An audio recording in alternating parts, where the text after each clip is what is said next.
ஸ்ரீ ஆண்டாள் அருளிச் செய்த திருப்பாவை 12ஆம் பாசுரம்.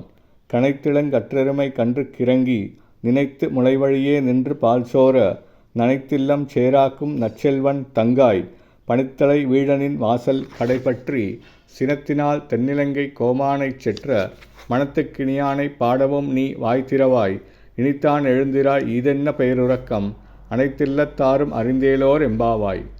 இளங்கன்றுகளைப் பெற்ற எருமைகள் தம் கன்றுகளுக்கு பாலூட்ட வேண்டுமென்றெண்ணி மனமிறங்கி அக்கன்றினுக்கு தம் முளைவழியே பாலை பெருக்குகின்றன. அது வீடு முழுவதும் ஈரமாக்கி சேராக்கும் அளவுக்கு பெருஞ்செல்வத்தை உடையவனின் தங்கையே, எங்கள் தலைமீது பனித்துளிகள் விழ நாங்கள் உன் வீட்டு வாசலில் வந்து நிற்கிறோம். அப்போது எம்பெருமான் ஸ்ரீமன் நாராயணன் ராம அவதாரம் மேற்கொண்ட போது கோபங்கொண்டு இலங்கை மன்னன் ராவணனை அழித்தான். அப்படிப்பட்ட ராமபிரான் நம் மனதுக்கு இனியவனாக திகழ்கின்ற நிலை கண்டு அந்த ராமபிரானை பற்றி பாடுவதற்கு வேண்டியாவது நீ வாயை திறப்பாயாக.